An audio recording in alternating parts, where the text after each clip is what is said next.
You are a very complicated and I'm sure wonderful human being. But you is a word that signifies all the stuff that makes up you, right?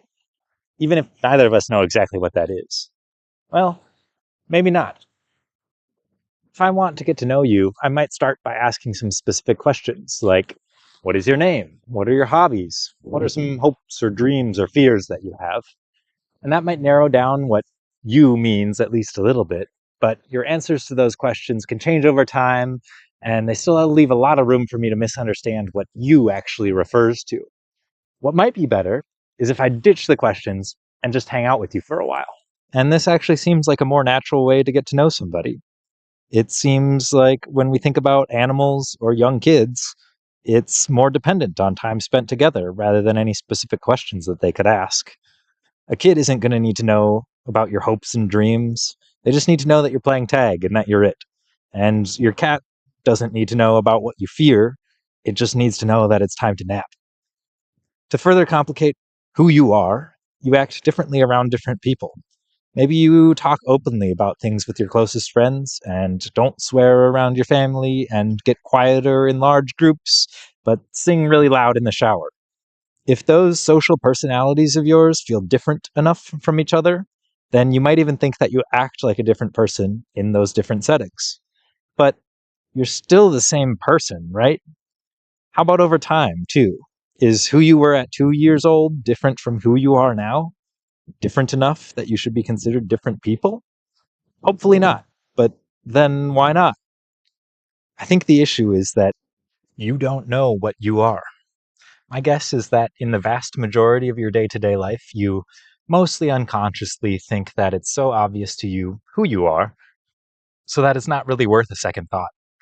There's no way that I could learn everything about you just by asking questions unless you figure that out first. So, here are a couple questions to think about. Are there any objects that, if taken away, would affect how you act? And does affecting how you act also mean that it affects yourself? Some examples of things to think about would be your phone or computer, your clothes, one of your limbs, or even all of a specific chemical in your body. If your phone or computer were taken away, it definitely would affect something about how you act, but it doesn't necessarily seem like these things should be considered part of you. Clothing is similar, but it begins to consider style and expression of ourselves, and might start to feel relevant. How about your hairstyle? Limbs and body chemistry, I have to guess, feel deeply personal. You might think that losing anything in these categories would be a big loss to yourself. And it might be easy enough to say that your physical body is the boundary, and things within your physical body are part of yourself, and things outside of it are not. But why? There would still be weird scenarios, like suppose you're eating food. When does that food become a part of you? Is it only when it enters your mouth? If yes, then try spitting it out and see if you think that what you spit out is a part of you. Or is it somewhere further along? Now, also think about what would change if someone really close to you just completely disappeared from your life. Maybe a friend or a partner or a family member. Would your thoughts change when they're gone? How about your actions? Would you remember some of the conversations and moments you shared together a little bit stronger now that you won't get the chance to make any new ones? This example overlaps with each of the other examples we talked about. Your actions will change, like when you imagined losing the phone or computer. Part of how you express yourself has been removed, like in the case of clothing. The person you're losing is alive, more or less like your limb, and some of the actions that change will involve significant physical changes internally. Brain chemistry and body chemistry might change from a lack of intimate conversations or play or physical affection or however else that person interacted with you. If something is necessary for you to be what you are, does it also make sense to say that it's a part of you? Let's go through a couple more examples. English word cat starts with the letter C, and it's necessary that the English word cat starts with the letter C. Is C a part of the word cat? The chemical reaction for cellular respiration needs oxygen. Oxygen, in other words, is necessary for it. So is oxygen a part of the chemical reaction for cellular respiration? I would say that the answer we would come to in both of these examples is yes. Your relationship then with another person needs that other person. Let's call her Alice. We'll talk about three things: you, Alice, and your relationship with Alice. So, your relationship requires her existence. Is Alice a part of your relationship with her? It seems like this follows the other examples. Then suppose that you need your relationship with Alice in order to be what you are. It's somehow very important into creating who you are. Is your relationship with Alice a part of you? Then one last connection. If your relationship with Alice is a part of you, and Alice is a part of the relationship between you two, is Alice a part of you? You can try to answer the question, what are you, by asking instead something like, where does yourself begin? Where does it end? What happened to you when you were born, and what happens to you when you die? And what are some things that aren't you? You would probably say that who you were 5 years ago is different from who you are now. And yet it would also be strange to say that you're actually a different person from who you were 5 years ago, in the same way that you're a different person from the barista at the coffee shop you go to.